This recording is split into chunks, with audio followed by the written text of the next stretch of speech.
Ok, estamos todos. Hola, buenas tardes.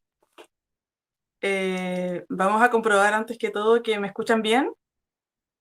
Si alguien puede comentar por ahí si se me escucha bien. Eh,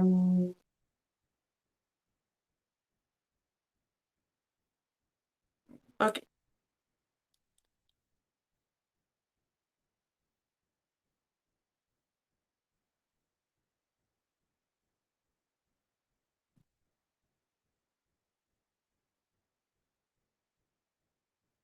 ya, a ver, esperemos que se me esté escuchando bien. No, no tengo como el retorno, creo, de... Ya, ahí sí. Sí, muchas gracias, Katy.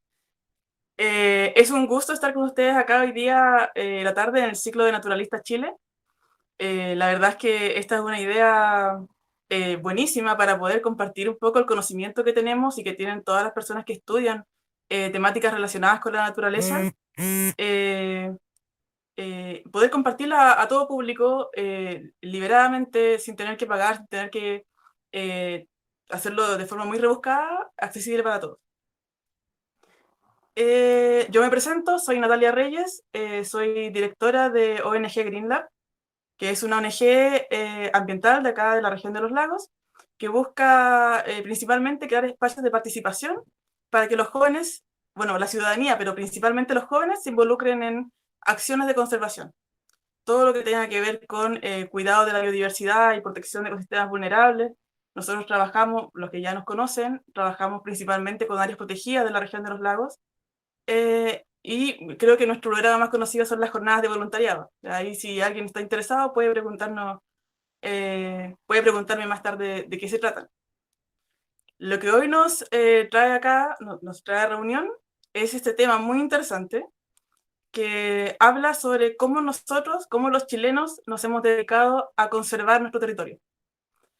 Si bien pareciera ser trivial, pareciera sencillo pensar en un terreno protegido como un concepto muy fácil, como la mayoría de las personas cuando voy a charlas y les pregunto qué tienen en la cabeza cuando hablan de áreas protegidas, se imaginan simplemente un terreno cerrado que no es tocado.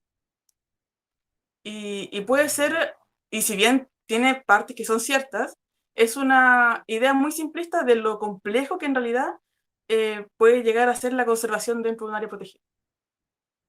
Les voy a mostrar muchos ejemplos. La charla en realidad está dividida en dos partes. La primera parte vamos a investigar, vamos a dar una mirada por el camino que han tomado nuestras áreas silvestres protegidas a lo largo de la historia y de cómo hemos llegado a tener lo que tenemos hoy. Y la segunda parte trata un poco más de para qué las tenemos, para qué efectivamente tenemos estas áreas protegidas, por qué el esfuerzo, por qué nos esforzamos en tener estas categorías de conservación a lo largo de todo el país y por qué el resto del mundo igual lo hace. Eh, a ver,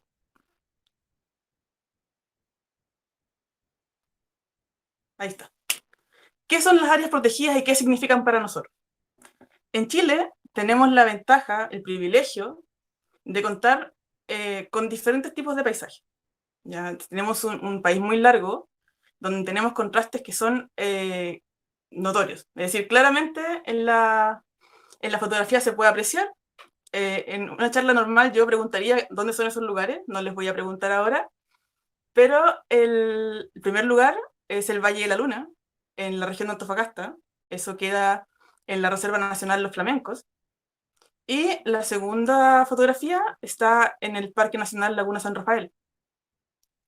Son imágenes increíbles, ¿ya? Lamento no tener el nombre de los fotógrafos, esas fotos no son mías, lamentablemente, pero muestran un poco los contrastes que tenemos y lo afortunados que somos. Así como tenemos diferencias de paisajes, grandes diferencias de paisajes, tenemos grandes diferencias de biodiversidad, grandes diferencias de ecosistemas. Entonces son tantos y tan diversos y tan ricos que necesitamos una estructura, un espacio donde poder tenerlo preservado. Es decir, que no pueda ser tocado por el hombre para otros efectos. Dícese extracción, dícese conectividad, entre muchas otras cosas que pueden afectar a un ecosistema. Yo sé que muchos de ustedes, los que están conectados, han recorrido buena parte de Chile o son de diferentes partes del país. Y si me comentan, por favor, pongan de dónde son, sería entretenido. Pero me imagino que reconocen esa postal. Ya, todos los chilenos reconocen esa postal. Y gran parte de los extranjeros también. Eso es el Parque Nacional Torres del Paine, en la región de Magallanes. Y aunque ustedes no lo crean, en el extranjero, cuando uno va muy lejos, y te preguntan de dónde eres, uno dice que es de Chile y no saben dónde está. Uno dice que viene cerca de Torres del Paine y saben dónde está. Es una cosa increíble. Cómo las torres han sido, las torres, en este caso son los cuernos los que están en la foto, pero cómo el Parque Nacional Torres del Paine se ha convertido en un ícono nacional, siendo área silvestre protegida.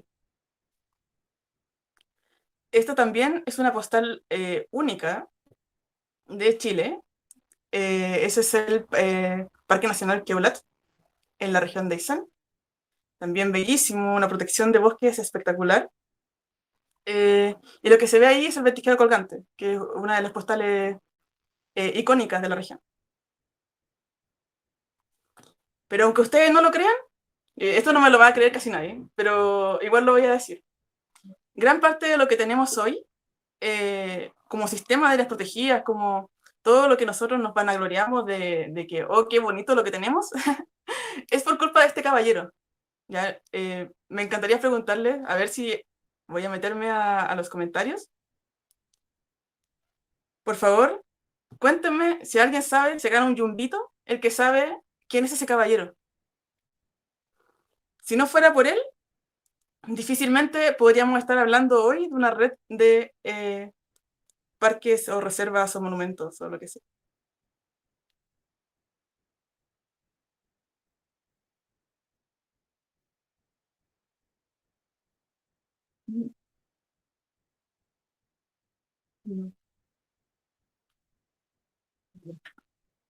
¿No? ¿Nadie? Creo que parece que nadie la chuntó.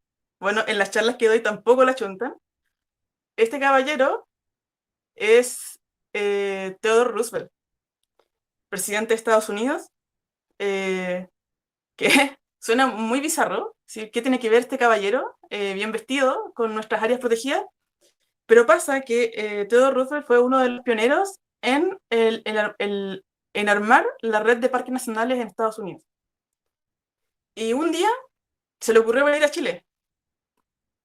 Vino a este parque, que es el Parque Vicente Pérez Rosales, acá en la región de los lagos. No es porque yo sea de la región de los lagos, pero efectivamente Roosevelt vino a la región de los lagos a conocer el parque y fue al lago Todos los Santos, recorrió Petrohue, recorrió Ensenada, para los que conocen por acá. Y Roosevelt, de hecho aquí hay una foto de Roosevelt, el caballero del medio, que es Roosevelt, con la gente de acá de la zona. Y se comenta, y no es que yo esté mintiendo, puedo cuentear mucho, pero se comenta que Roosevelt declaró que la zona del lago Todos los Santos y el volcán Osorno y toda la cuenca del río Petrohue era el lugar más maravilloso del mundo. Según él, yo creo que Theodore Roosevelt era como un rockstar que iba de parque por parque diciendo que era el parque más bonito del mundo, pero efectivamente hay registros de que dijo eso acá. Y como a nosotros no nos gusta parecernos a los estadounidenses, el gobierno chileno empezó a hacer como la tramitación. Roosevelt vino acá en 1913. En 1926 se creó el primer Parque Nacional de Chile, que es el Parque Nacional Vicente Pérez Rosales.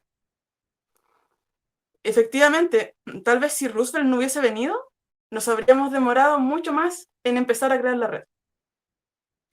El Parque Nacional Vicente Pérez Rosales es el primer parque que se creó como parque, es decir, sin otros intereses. Ustedes me dirán que es difícil, digo, más de alguno debe saber que el Parque Nacional Vicente Pérez Rosales no es la primera área protegida de Chile. El Parque Nacional Vicente Pérez Rosales es el primer parque, pero no es la primera área protegida, porque la primera área protegida es esta. Este es la Reserva Forestal Mayeco, creada en 1907, el 30 de septiembre.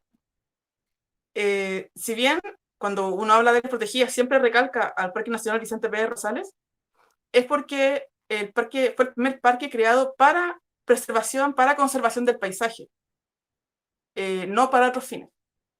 La Reserva Forestal Mayeco, si bien fue creada antes que el Parque Nacional Vicente Pérez Rosales, fue creada para protección de recursos, ya que es muy distinto a pensar en conservación de biodiversidad. Pero aún así, se agradece el esfuerzo. Y es más, no sé si sabían, pero como la Reserva Nacional Mayeco fue creada el 30 de septiembre de 1907, el Día del Guardaparque todos los años se celebra ese mismo día en conmemoración a la creación de la primera área protegida. Así para que no se olviden a saludar a los guardaparques el 30 de septiembre. Una vez que comenzó la creación del Parque Vicente Pérez Rosales en 1926, Chile empezó a entusiasmarse por la idea de generar un sistema. Pero pasaron muchos años. ¿Esto se me escucha bien? Dame un segundito. ¿Se me escucha bien?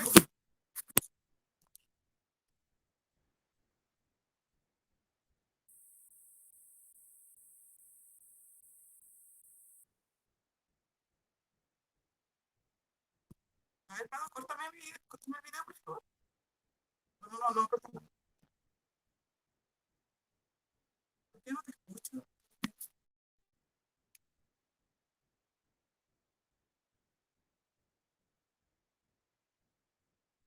¿Aló? ¿Me escuchas bien?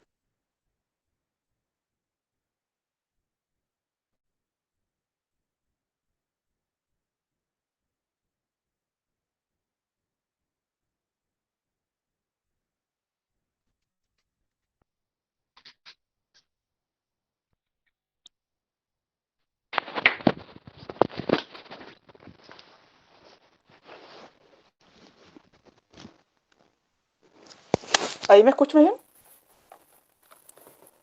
Ya. Ya, es que justo me llamaron y sí, se desconfigura. Ya, espero que me sigan escuchando, perdón por eso. Bueno, les iba contando que se empezó a armar en 1926 esta red de parques de forma muy lenta, porque el mundo ya tenía muchos ejemplos de situaciones exitosas. En Estados Unidos ya se había creado la primera red de parques, eh, donde este fue el icono en todo el mundo y por mucho tiempo se pensó que era el primer parque creado en todo el mundo. Es Yosemite, eh, que junto con otros parques de Estados Unidos como el Sequoia, no, perdón, este es Yellowstone, y junto con otros parques como el Sequoia y el Yosemite fueron los primeros de la red de Estados Unidos, que fueron un ejemplo para el resto del mundo. Pero no fue el primer parque del mundo. El primer parque del mundo fue este, que se ve muy lindo, ¿verdad? Que está en Mongolia. Voy a...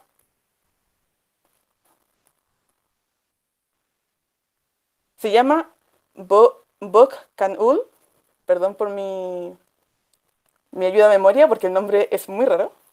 Queda en Mongolia y fue el primer parque del mundo creado en 1783. La verdad es que para ser un parque nacional, la verdad es que los mongoles fueron bien adelantados a su tiempo, considerando que recién a fines del 1800 Estados Unidos ya tenía armada su red de parques.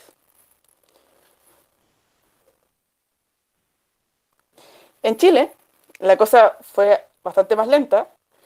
Recién, en 1984, se creó el Sistema Nacional de Áreas Silvestres Protegidas del Estado, que hoy alberga 105 áreas protegidas, 41 parques, 46 reservas y 18 monumentos. Esa es la cuenta actualizada, incluyendo las últimas áreas silvestres que se indexaron. Y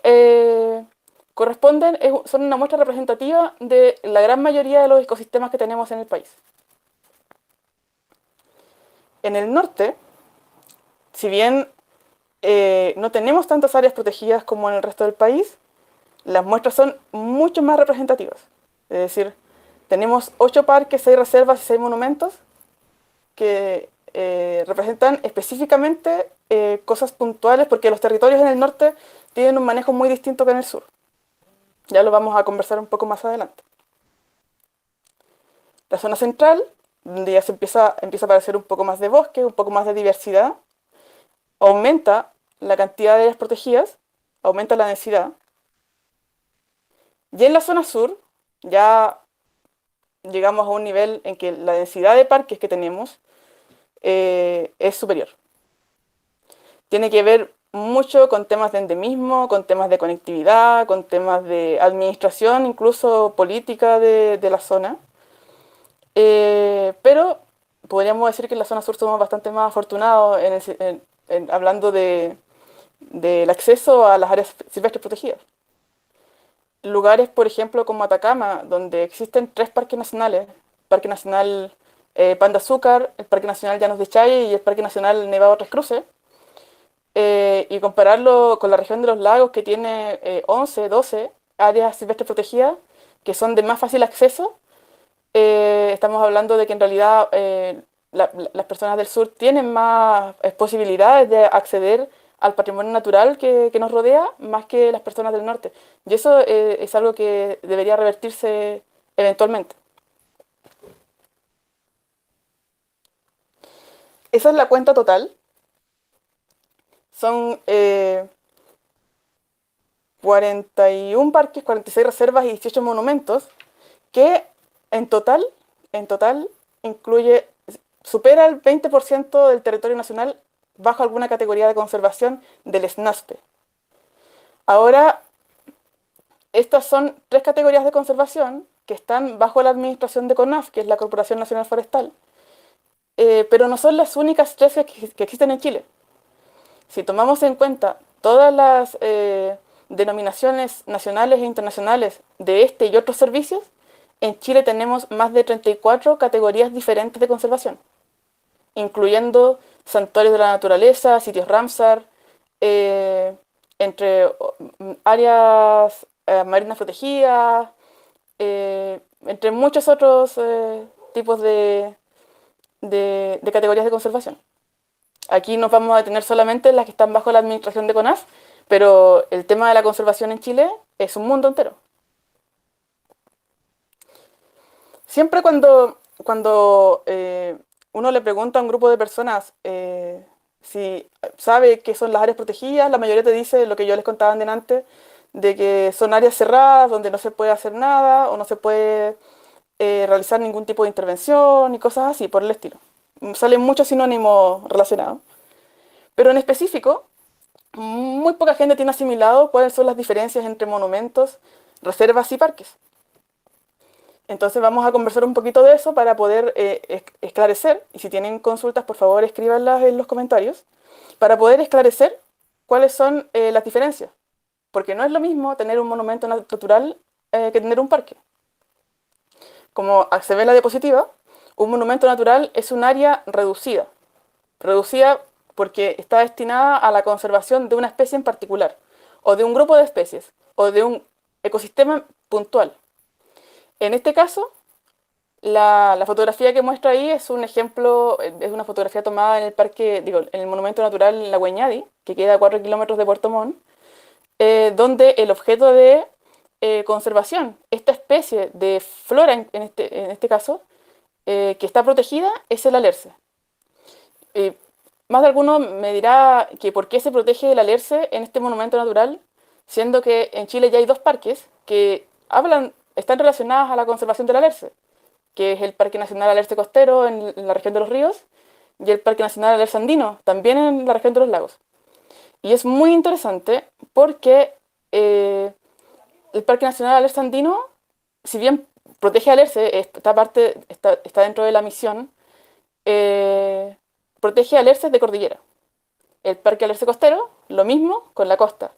Pero el Monumento Natural La Hueñadi no solo protege los antiguos vestigios de los alerceros que trabajaban en la zona, porque aquí se se extrayeron muchos alerces, sino que además protege el último vestigio, los últimos remanentes boscosos de alerces en el Valle Central. Valle Central eh, y, y la verdad es que los que han tenido la posibilidad de conocer estos senderos del parque, del monumento, pueden darse cuenta de que son muy diferentes. Es muy diferente el entorno, es muy diferente el ecosistema, eh, y por eso es necesario protegerlo. Eh, Otro ejemplo puede ser el de Arica.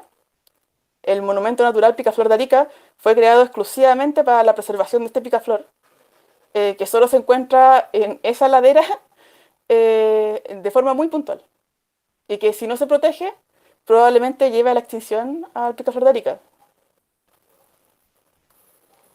Y este, que es un caso menos conocido, está en la región de Magallanes, en la comuna de Porvenir. Es el monumento natural Laguna de los Cisnes, que se caracteriza por la protección de especies de fauna, de avifauna, pero se le reconoce más por los estromatolitos, que se pueden ver en las imágenes, que son calcificaciones, son formaciones rocosas formadas por cianobacterias. La verdad es que es muy interesante. Estromatolitos, busquen en Google y van a encontrar cosas muy entretenidas. Las reservas nacionales ya cambian de objetivo. Ya, el objetivo ya no es preservar una especie puntual de flora o fauna, ni un ecosistema en particular. Aquí la reserva lo que pide es que se conserven recursos esenciales para el desarrollo de una comunidad, y que se cuiden, porque son susceptibles a tanto al desarrollo como a eventos naturales. Finalmente, las reservas sí permiten intervención humana, es decir, muchos se habrán dado cuenta, los que viven cerca de alguna reserva, que efectivamente se puede hacer actividad económica cerca de las reservas. No voy a dar ejemplos puntuales, pero efectivamente se puede trabajar una reserva de manera sostenible. No es lo mismo que un parque que ya no se puede tocar. Es decir, aquí la principal función es preservar recursos. Y el ejemplo que estoy mostrando en la fotografía, muchos lo deben reconocer, es el volcán Calbuco, que entró en erupción el 22 de abril del 2015, si no, mal no recuerdo. Eh, que forma parte de la Reserva Nacional Yanquihue, acá en la región de los lagos. Este también es muy conocido. Esta es la Reserva Nacional Altos del Ircay, en la región del Maule, con su característico enladrillado. Al fondo está el volcán Descabezado Grande. Y por último tenemos los parques nacionales, que son áreas extensas, es decir, son muy pocos los parques que son pequeñitos, donde se protegen ecosistemas únicos, y donde aquí es la diferencia primordial. Aquí es que el ecosistema cerrado, cuando tú cierras un parque y lo declaras parque, es porque tiene la capacidad de autoperpetuarse. Es decir, que puede mantenerse, si tú lo dejas tal cual, puede mantenerse sin intervención, puede mantenerse tal cual sin intervención externa. La idea es que principalmente estos parques, esos territorios no se toquen, no sean tocados por el ser humano, y que finalmente se utilicen solamente para educación, para realizar ciencia o con fines recreativos, en el caso del turismo, por ejemplo. Esta es una fotografía del Parque Nacional Alerce, que está también acá en la región de los lagos.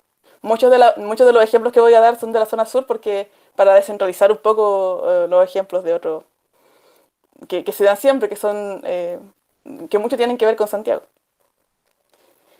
Este parque nacional que se ve acá también es característico de Chile, muy representativo, pero muy poca gente lo conoce.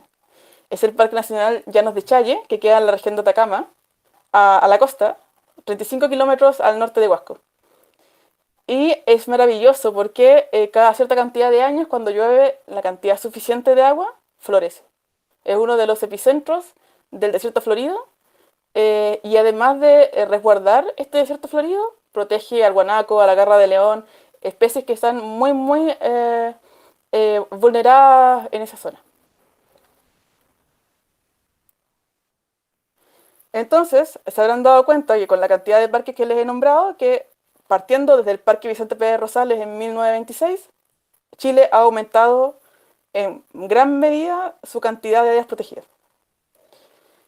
En el gráfico se puede ver que en la medida que avanza en los años, esto está hasta el 2008, pero ha aumentado mucho en los últimos 10 años, 12 años, se ha aumentado la cantidad de áreas protegidas.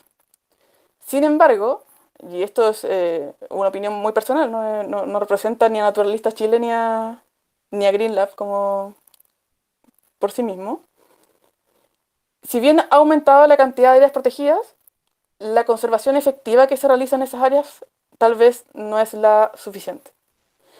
Es fácil decir que hemos creado X cantidad de parques, que si bien hay un esfuerzo sobrehumano detrás de cada una de esas creaciones, y un esfuerzo sobrehumano también en la gestión de cada una de esas áreas, eh, la conservación efectiva que se realiza es más que nada de cerrar espacios, pero no se realiza una conservación activa. Y eso tal vez es algo que está faltando a nivel nacional.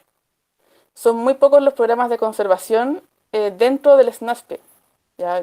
Si bien hay muchas organizaciones privadas, ONGs como la nuestra o instituciones, organizaciones extranjeras que realizan conservación efectiva en territorios del SNASPE, per se del SNASPE es bastante poco, bastante poco. Considerando el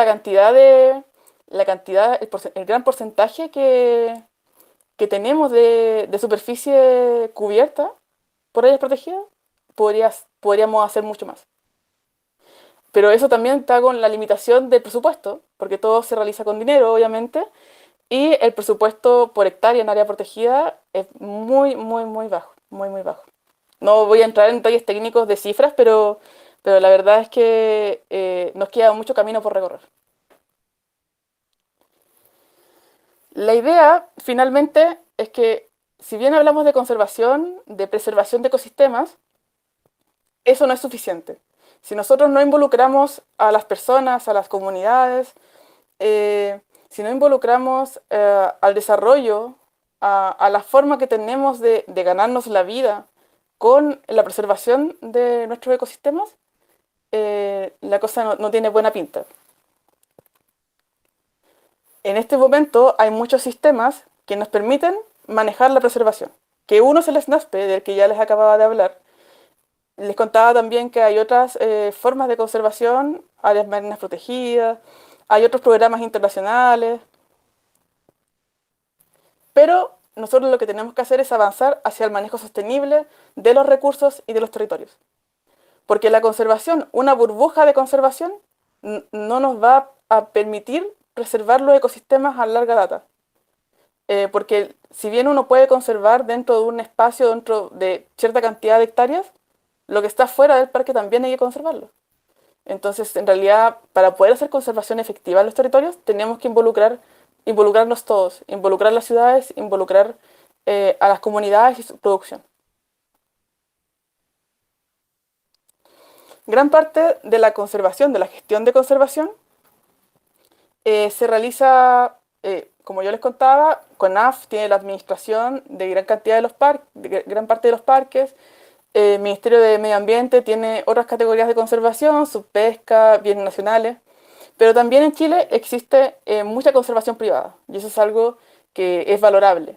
La conservación, desgraciadamente, en este momento, en la situación en la que estamos, o incluso antes, que ahora estamos un poco peor, no podía quedar solo en manos del Estado. Y las iniciativas privadas han llegado a cubrir un vacío que quedaba de no poder, de que los recursos del Estado no alcanzaban para proteger todo lo que necesitábamos proteger. Existen muchos ejemplos de conservación, de iniciativas de conservación privada que son bastante buenas a lo largo de Chile, también de tipos de concesiones. Yo sé que más de alguno tiene dudas sobre el tema de concesiones, si quieren hacer alguna pregunta pueden colocarla en los comentarios.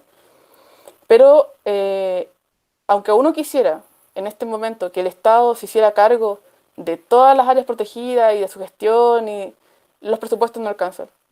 Y si queremos conservar hoy, necesitamos involucrar a privados dentro de la conservación de los ecosistemas. Ya, eso es algo que desgraciadamente no podemos rechazar. Ya, toda la ayuda para conservar, toda la ayuda para preservar los ecosistemas es bienvenida. Como yo les mencionaba, la idea es avanzar hacia un manejo sostenible de los territorios. Y tenemos una herramienta bastante buena que en otros lugares del mundo funciona bastante bien, que es el concepto de reserva de biosfera. En Chile, aunque ustedes no lo crean, porque yo sé que este dato es muy oscuro, muchos no saben, que en Chile tenemos 10 reservas de biosfera, 10 lugares que son inigualables y que son representativos del planeta ante el mundo. Está la Reserva de Biosfera Lauca, Reserva de Biosfera Fray Jorge, la Reserva de Biosfera, la que estamos en el mapa es la Reserva de Biosfera Bosques Templados, que es en la que estamos nosotros ahora. Está la Reserva de la Biosfera Corredores Nevado de Chillán, Corredor Biológico Nevado de Chillán, Araucarias, Torres del Paine, Cabo de Hornos, y así varias más.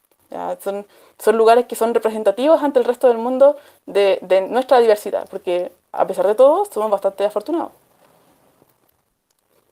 Las reservas de biosfera se crearon por UNESCO, son parte del programa del hombre y la sobre el hombre y la biosfera de UNESCO. Fueron creadas para poder ayudar a las comunidades a desarrollarse en armonía con la naturaleza.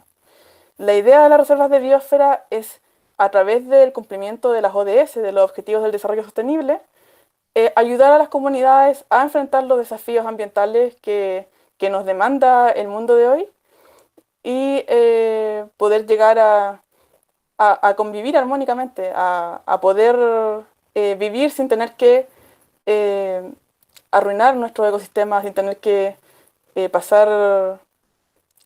sin tener que dañar más de lo que necesitamos. Vivir sosteniblemente, sustentablemente, vivir dentro de las capacidades de nuestros territorios. En el mundo existen 701 reservas de biosfera, 10 en Chile, que representan al 5% de la superficie del mundo. ¿Ya? Estamos hablando de lugares únicos en el mundo. En total, son aproximadamente 7 millones de kilómetros cuadrados. Eso es mucho territorio dedicado a este proyecto, que si bien no es conservación efectiva como tal, sí es una ayuda muy grande como modelo de gestión. Y como les mencionaba, claro, se basa en el cumplimiento de las ODS y de informar y ayudar a las comunidades y ayudar a los países en realidad al cumplimiento de metas de ODS. Pero la pregunta más importante de todas es esta. ¿Qué estamos conservando cuando conservamos? Nos gustaría decir que uno conserva biodiversidad, nos gustaría decir que uno conserva, no sé, depende de la persona a la que le preguntes. ¿Ya? Si le preguntas a un botánico, inmediatamente te va a responder que va a conservar especies de flora. Si le preguntas a un ecólogo, ecosistemas y así. Si le preguntas tal vez a un empresario extraccionista, va a decir recursos, obviamente. Pero la conservación per se es bastante subjetiva. Y tiene muchas aristas. Y aquí vamos a ver en particular dos. Si ustedes pueden ver el mapa muestra puntos en rojo. Este mapa es muy genial, yo lo adoro. Porque este mapa en rojo nos muestra los hot points, los puntos calientes de biodiversidad en el mundo. Chile, se habrán dado cuenta, está en rojo, es decir, tenemos un punto caliente de biodiversidad, un hot point. Y es necesario conservarlo ya no solo por las comunidades, no solo por el territorio, no solo por el paisaje, sino para conservar esa biodiversidad que es valiosa no solo por la cantidad, no solo también por su alto nivel de endemismo. Ya la cordillera de los Andes y la frontera con el océano nos ha permitido manejar un alto nivel de endemismo dentro del territorio que, que es necesario proteger. De aquí, para explicar a grandes rasgos por qué es necesario tener un área silvestre protegida, conservar dentro de una área silvestre protegida, les voy a contar la historia de la nutria, de esta nutria. Hay un ecólogo marino, en Estados Unidos, se llamaba Jim Estes, que estaba estudiando en Alaska las nutrias. Algo muy normal, cualquier biólogo marino que ha trabajado en Chile se dedica a algún tipo de especie, pero Jim Estes descubrió algo muy particular. Se dio cuenta de que en el ambiente donde estaba la nutria, eh, se manejaba, estaba estudiando un lugar X con muchas nutrias, donde las nutrias comían erizos, los erizos se alimentaban de algas y así el ecosistema se manejaba súper bien. Es decir, había mucha diversidad de fauna marina. Pero en una isla aledaña, las personas, los isleños, habían cazado a las nutrias. Por la piel, seguramente habrá sido. Y cuando pasó esto, cuando cazaron, cuando disminuyó la población de nutrias, los erizos aumentaron. Porque obvio ya nadie se los comía. Y como los erizos aumentaron, también disminuyó la cantidad de algas que había. Porque al haber más erizos, las algas se desaparecen. Este desequilibrio del sistema, del ecosistema, por haber sacado la nutria, le llevó a pensar a Jim Estes que la nutria tiene un papel clave. Y de hecho, tiene un nombre específico esto, que decir que la nutria es especie clave de un ecosistema. Que al sacar la nutria, ya el ecosistema se desequilibra totalmente. Eso pasa también en nuestro ecosistema. En el sur pasa con los guanacos en Tierra del Fuego, en Magallanes en realidad, en general. En la zona central pasa con el degú, que son especies claves del ecosistema. En el caso del degú es una especie clave del ecosistema de bosque esclerófilo, asociado al bosque esclerófilo. Y al momento de sacarlos, al momento de intervenir el ser humano y sacarlos, el equilibrio el equilibrio ya no existe. Y al ya no existir, genera problemas asociados como la falta de otras especies de fauna, a problemas de contaminación, problemas de muchos problemas distintos, para no entrar como en detalles técnicos. Ahora, ese es el papel que viene a cumplir el área protegida. Si uno tiene un parque nacional cerrado, donde no puede intervenir, donde no puede sacar especies de fauna, donde la fauna puede autoperpetuarse dentro de ese territorio, ya no va a pasar esto. Entonces vamos a tener muestras representativas de ecosistemas a lo largo del país que sirven para salvaguardar ese patrimonio natural que está guardado. ¿Ya? El ejemplo de la nutria, la verdad es que es un ejemplo que se da a nivel mundial porque fue como se descubrieron también las especies clave en la ecología, pero uno puede tomar especies de cualquier país y darnos cuenta que pasa exactamente lo mismo y que lo que hay que hacer es evitar extraer, evitar manipular en realidad la distribución de nuestra fauna. Porque en el fondo todo está muy interconectado. Uno no se puede, tal vez no nos demos cuenta que extrayendo X estrella de mar, extrayendo X alga, estamos afectando muy negativamente al ecosistema. ¿Ya? Es muy difícil que nosotros nos podamos dar cuenta de cuáles son los alcances que pueden llegar a tener las manipulaciones que nosotros hacemos al entorno. Y así como también las especies están íntimamente relacionadas entre ellas, también están relacionadas con su pasado y con su futuro. Es decir, las manipulaciones que podemos hacer ahora pueden afectar negativamente a lo que finalmente el ecosistema puede llegar a ser. Desgraciadamente, lo podemos ver de un punto de vista ecológico, pero del punto de vista humano, a nivel humano, también es un gran problema. La pérdida de biodiversidad es uno de los grandes problemas, ya incluso más que el cambio climático, aunque usted no lo crea, y afecta negativamente a los ecosistemas, pero también a nuestra permanencia. Si se pueden dar cuenta en la lista, tenemos gran parte, esto en Chile, esto no está actualizado, ¿sí? Pero es una muestra representativa de del peligro al que están enfrentados nuestros ecosistemas y la razón por la que cada vez tienen que haber más áreas protegidas con conservación efectiva. Nosotros dependemos directamente de nuestros ecosistemas, directamente de la preservación, porque nos servimos de los servicios que nos otorga la naturaleza.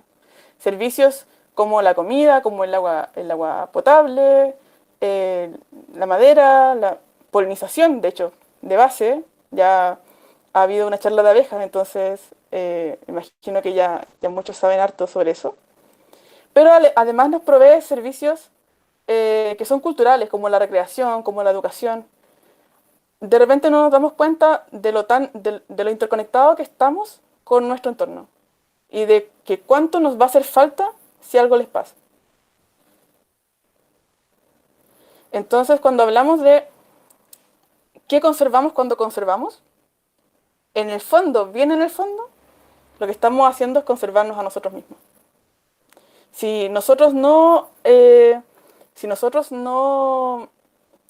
tomamos el peso y no tomamos las riendas de las problemáticas que afectan a las áreas protegidas hoy día y a la naturaleza en general, difícilmente vamos a poder manejar nuestra supervivencia, nuestra propia supervivencia. Este huemul, esta es una fotografía que saqué yo. Y este huemul, la verdad es que lo muestro en todas partes porque es muy representativo. Esto es el Parque Nacional Patagonia. Y este huemul estaba a un lado del camino. Yo nunca lo vi cuando venía, pero de repente se acercó. Y es muy extraño que uno tiene asumido el papel del huemul, de que el huemul hay que tenerle, son muy pocos huemules que hay en Chile. La población, si bien el censo está desactualizado, la población se estimaba alrededor de 1500 individuos, pero es raro ver un huemul y es raro que un huemul se acerque. Generalmente arrancan, son más temerosos, pero este huemul no. Este huemul se acercó, este huemul estaba curioso por saber qué éramos nosotros. Este huemul probablemente tal vez nunca haya visto un humano. Y la verdad es que eso es lo que personalmente yo le deseo a la fauna, yo le deseo a la biodiversidad. Que ojalá llegue un momento en el que la fauna no tenga que ver como una amenaza. Y que finalmente todo lo que nosotros hagamos para su conservación a través de áreas protegidas o a través de modelos de gestión de biodiversidad, de comunidades o a través de lo que sea, vaya en función de lograr este equilibrio donde la fauna ya no nos vea como una amenaza y que la biodiversidad se mantenga. La verdad es que es un gran desafío el que tenemos por delante, ¿ya? De poder complementar la acción del Estado y la acción de privados para poder conservar nuestros ecosistemas de manera efectiva, y no solo los ecosistemas terrestres, sino también los marinos, y poder revertir también las muestras de la crisis climática, las consecuencias de la crisis climática, mitigar los efectos y adaptarnos también a lo que se viene. Así que esto es como una muestra de por qué es tan importante conservar, por qué es tan importante manejar áreas protegidas, por qué es tan importante saber la diferencia y por qué en realidad todos deberíamos hacer algo. Que independiente de nuestras experiencias, independiente de nuestras aptitudes, independiente del conocimiento que tengamos, todos tenemos el deber y el derecho también de participar en acciones de conservación. Tenemos el derecho a participar de acciones para la conservación de la naturaleza porque finalmente es patrimonio de todos. Ese es el llamado, más que nada, que quiero hacerles hoy día, para que puedan preguntarse a sí mismos qué hacemos todos los días por la conservación de la biodiversidad, qué puedo hacer, en qué puedo colaborar, y es ahí donde muchas organizaciones, que no son la nuestra, sino que a lo largo de Chile hay muchas ONGs, fundaciones, grupos que trabajan en temas de conservación y que siempre, siempre, siempre necesitan apoyo y ayuda. Así que eso es como lo que yo quería contarles. Espero no haber dado la lata, porque la verdad es que es un tema entretenido, pero bastante técnico. Y, eh, y eso, espero que les haya gustado.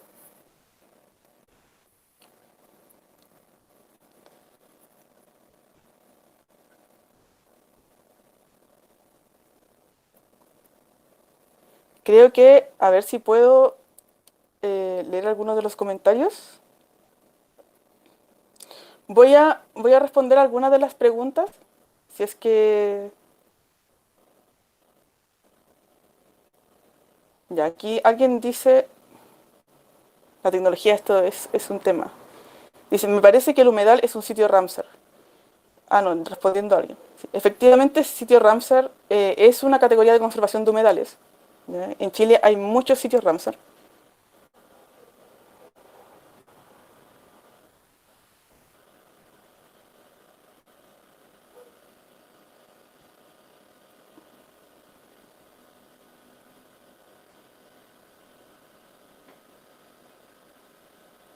Ya, alguien pregunta acá en qué consisten otras categorías, por ejemplo, la reserva de biosfera Willow Willow, la reserva biológica Willow Willow. Willow Willow es un ejemplo de iniciativa de conservación privada. No pertenece al SNASPE, no pertenece a otra categoría de conservación estatal, pero es una iniciativa de conservación privada que es bastante bienvenida, la verdad. eh, la gente ya de Willow Willow hace un buen trabajo.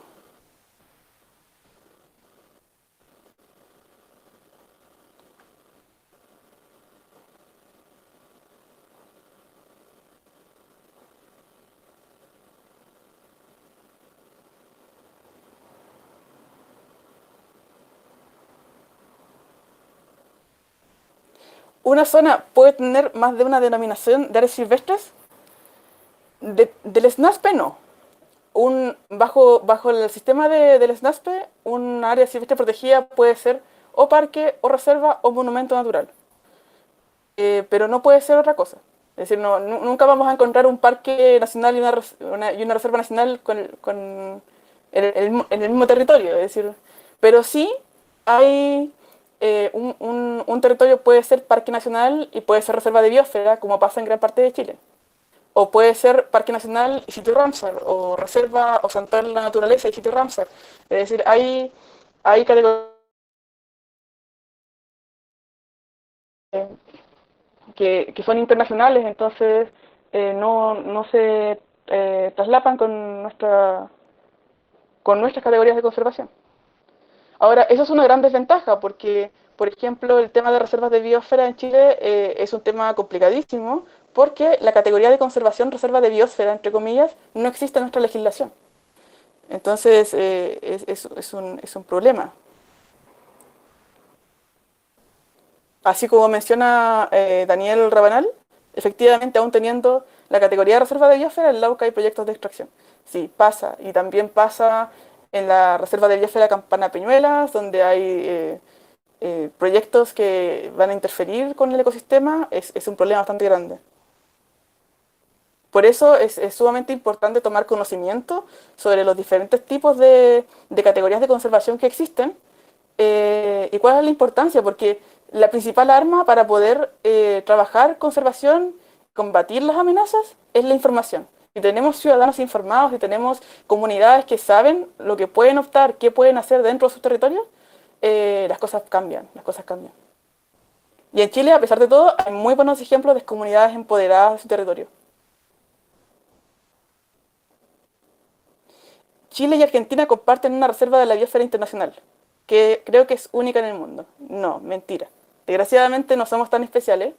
Las reservas de biosfera transfronterizas existen en el mundo. Hay varios ejemplos. Efectivamente, entre Ecuador y Perú está la reserva de biosfera Bosque Seco. El Bosque de Paz, perdón. Bosque de Paz. Está en la frontera norte de Perú con la frontera sur de Ecuador. Y es un ejemplo de frontera, de reserva de biosfera bien gestionada. En Chile tenemos la reserva de biosfera transfronteriza norpatagónica, que no tengo la certeza en este momento de que esté formalizada, pero existe. existe. Digo, se creó la Reserva de Biosfera Bosques Templados Lluviosos para efectivamente unirla a la Reserva de la Biosfera Norpatagónica Andina de Argentina.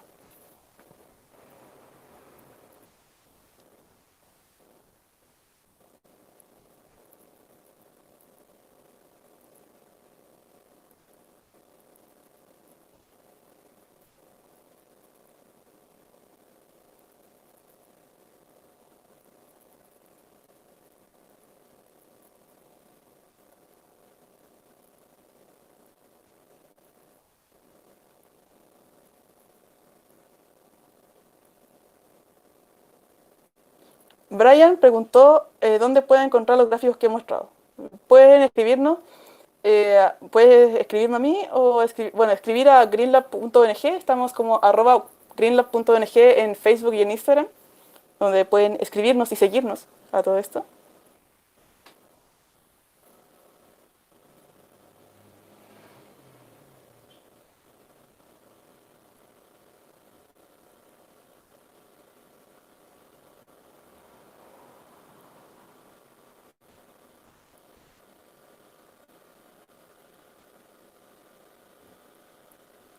Me entusiasma mucho que hayan colocado, digo, que les gusta el tema. La verdad es que están muy interesantes algunos comentarios.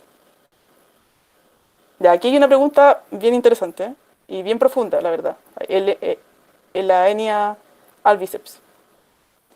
Dice, ¿cómo consideras la privatización o más bien la concesión de distintas ASP para el desarrollo del turismo? Por ejemplo, Cerro Castillo.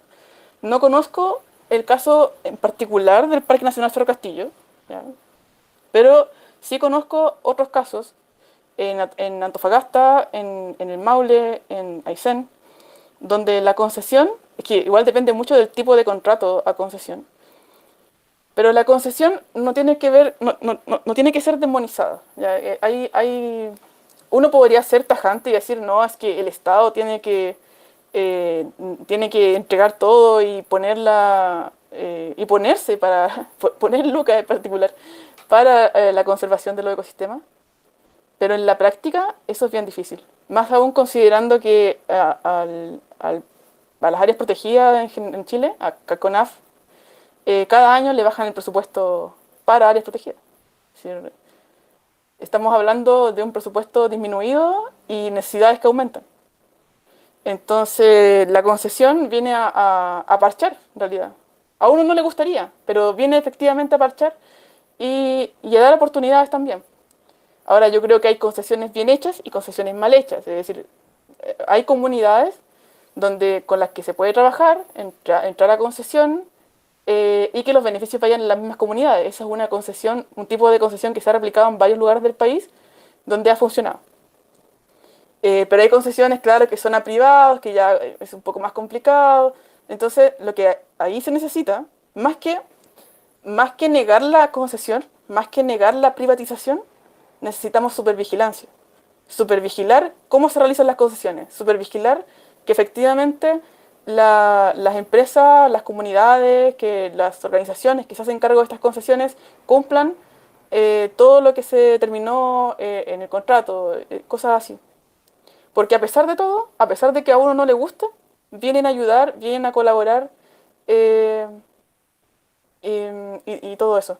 Hay un caso muy emblemático que salió hace un año, un par de años, no sé, ya pasa tan rápido el tiempo que ya no me acuerdo, que fue sobre Radar Siete Tazas, que salió en todas las noticias, en todas partes, y había mucha gente indignada porque se iba a entrar a concesión, se iba a entregar a concesión ciertos sectores de Radar, que en realidad eran territorios bastante pequeños comparados con el área de conservación que tiene Radar Siete Tazas. Y la verdad es que, para empezar, la concesión estaba dada a empresas, pero de la comunidad, es decir, empresas asociadas al sector. El territorio era muy pequeño, tenían que cumplir muchas condiciones y finalmente todo iba a quedar ahí mismo. Es decir, eh, permitía que no solo los recursos quedaran ahí, no solo daba trabajo a la gente del sector, sino que además permitía dar servicios básicos para que las personas pudieran ir a visitar el entorno. Yo sé que puede ser agresivo pensar que un área protegida puede servir para turismo, pero las áreas protegidas están zonificadas. Es decir, cuando uno habla de entregar a concesión Radal 7 Taza, no habla de entregar todo el parque, habla de entregar cierta cantidad pequeña de hectáreas y obviamente dejar lo que se dedica a conservación efectiva intocable. Yo creo que siempre ver como ser extremo en pensar de que pueda entrar un privado a un parque nacional suena mal, pero la verdad es que puede traer muchos beneficios a pesar de todo.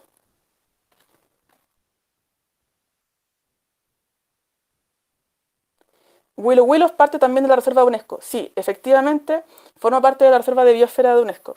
Ya, la reserva de biosfera Bosques Templados eh, empieza en, empieza en el Parque Nacional Villarrica, en la región de los ríos, y termina en Futaleufú, casi llegando a Palena. Entonces, es bastante grande nuestra reserva de biosfera acá.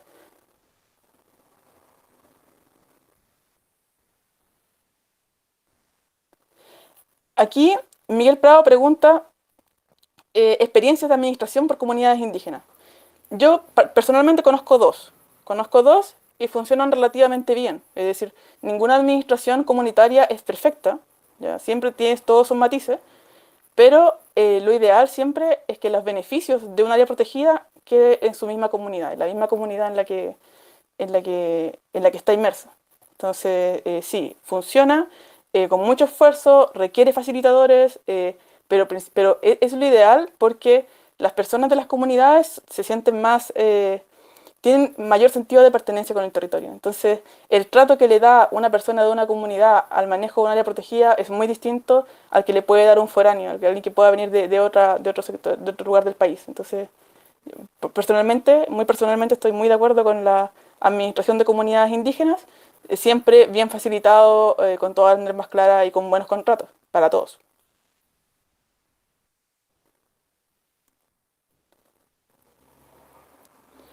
Aquí Florence Collin pregunta, ¿qué proceso hay para transformar un terreno en reserva o una reserva en parque? Ya, esto es un poco más complicado porque no es fácil. No es fácil, pero si el terreno tiene alguna peculiaridad, un ecosistema preciso que haya que conservar y no esté replicado en otra parte, sí podría llegar a postularse, podría llegar, eso es todo como hablándolo con CONAF, con estudios de por medio, con estudios en mano, eh, porque es cierto, es decir, tal vez haya lugares que aún falte conservar, que aún falte que estén protegidos a cabalidad. eh, de poder se puede, pero hay todo un trabajo detrás en crear planes de manejo, en ver los límites, en ver la necesidad real de las comunidades y de la biodiversidad. Así que la respuesta es sí, pero tiene que ser todo en conversaciones con CONAF de la región donde se encuentre esto y ver cuál es la factibilidad, porque también la creación de un parque nacional, de una reserva, está determinado también por los recursos. Entonces, ahí también es todo un tema.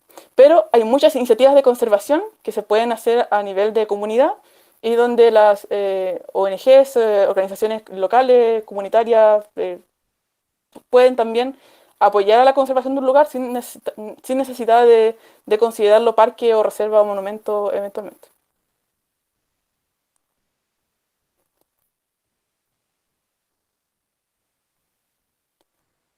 Para un cerro isla, la Francisca Ávila pregunta, ¿qué figura de protección se puede optar y es la mejor para un cerro isla? Para un cerro isla, la verdad es que es difícil, es muy, muy, muy difícil, pero ahí lo más factible y lo más práctico es tomar la categoría de parque urbano, que no es una categoría de conservación per se, pero es más manejable que trabajar un área silvestre en un cerro isla. La verdad es que trabajar en Cerro Isla es bastante complejo. La gente allá del Parque Metropolitano sabe qué significa esto. Es un trabajo muy, muy, muy extenuante. Y claro, tal vez Parque Nacional, Reserva Nacional ni Monumento, sea ninguna es viable para un Cerro Isla. Y esa es una complicación que tiene, por ejemplo, Cerro Ñelol, que está en Temuco, donde Cerro Ñelol es prácticamente un Cerro Isla, y es muy complicado realizar actividades de conservación en un entorno urbano.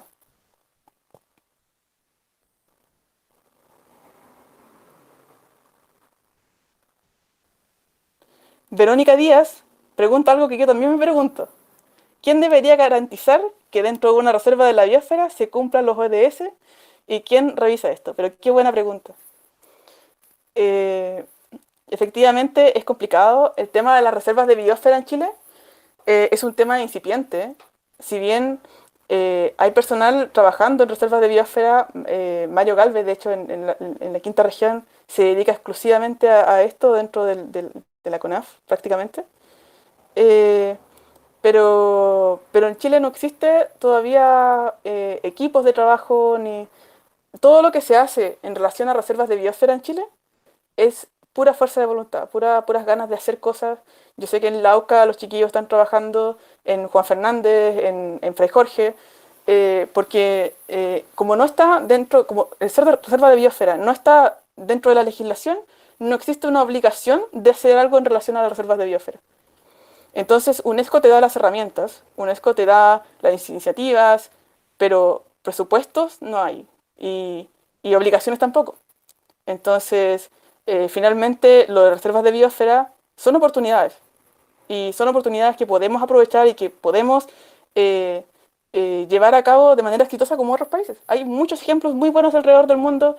En Chile nos estamos quedando un poco atrás en ese tema, pero no es nada que no se pueda resolver con un poco de trabajo en equipo en conjunto con todas las instituciones y gobiernos locales.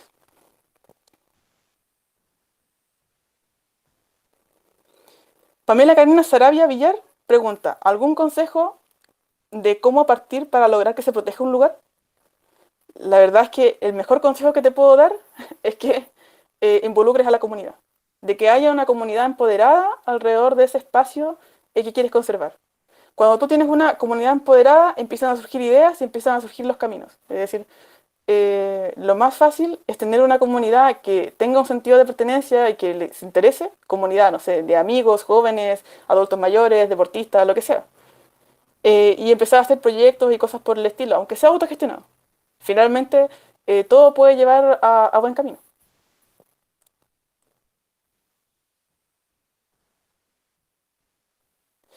Miche Valenzuela pregunta, creo que voy a responder dos preguntas más, ¿no? ¿Hay alguna entidad que fiscalice que están realmente haciendo un lugar? Ya, creo que pregunta si hay alguna entidad que fiscalice la conservación de un lugar. En primera instancia está CONAF, ya, en primera instancia dentro de las áreas protegidas del SNASPE, eh, pero dependiendo del tipo de categoría de conservación es difícil.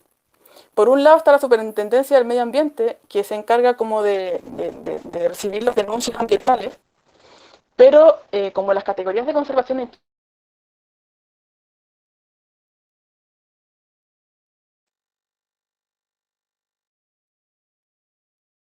Ministerio del Medio Ambiente, Cernapesca, el Ministerio del Medio Ambiente, Bienes Nacionales. Entonces, son muchas las instituciones que tienen categorías de conservación a su cargo y es muy complicado llevar a cabo una fiscalización efectiva también del territorio.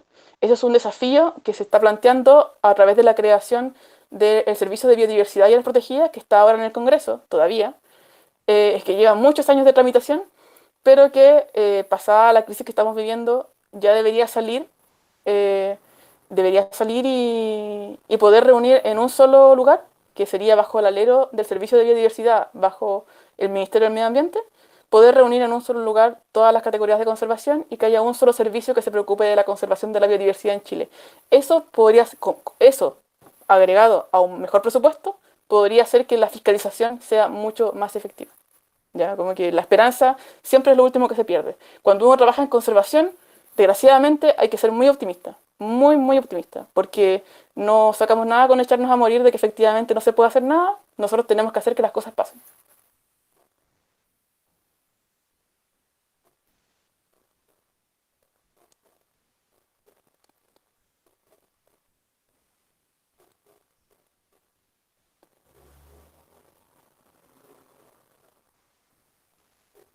De aquí César Contreras Mosqueira preguntaba, ¿qué organismo central supervisa todos estos temas de conservación, parques, ONG, reservas? No, como mencionaba recién, no hay un organismo único que supervise. Desgraciadamente aún no hay. Eh, todo lo que es ONG, eso está bajo otro ministerio también, entonces eh, no hay una unidad central, pero sí hay muchas, en realidad. Esperamos que dentro de los próximos años eso vaya mejorando, pero a pesar de todo, con las herramientas que tenemos, aún así se puede trabajar y, y podemos hacer cosas. Es decir, siempre se pueden hacer cosas. Entonces, yo creo que en realidad lo que necesitamos es una sociedad empoderada de su patrimonio natural, de su ecosistema, de su biodiversidad, eh, y que esté interesada realmente no solo en la conservación de la fauna, ni de las plantas, no solo en la conservación de todo lo que nos rodea, sino también en nuestra propia autopreservación.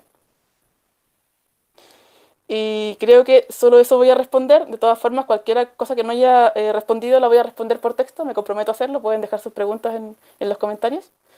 Y creo que sería todo. Un abrazo gigante. Muchas gracias a Naturalistas Chile por el espacio. ¿Ya? Estoy fascinada con este ciclo de charlas. Eh, Pueden seguir a Naturalistas Chile en sus redes y aprovechar de seguir a GreenLab en @greenlab.ong en Instagram y Facebook. Y también los dejo invitados para la charla del viernes, donde vamos a hablar junto con Raimundo Vives sobre la amenaza del castor. Eso va a estar muy interesante, muy, muy interesante y de alto impacto. Un abrazo a todos y estamos en contacto.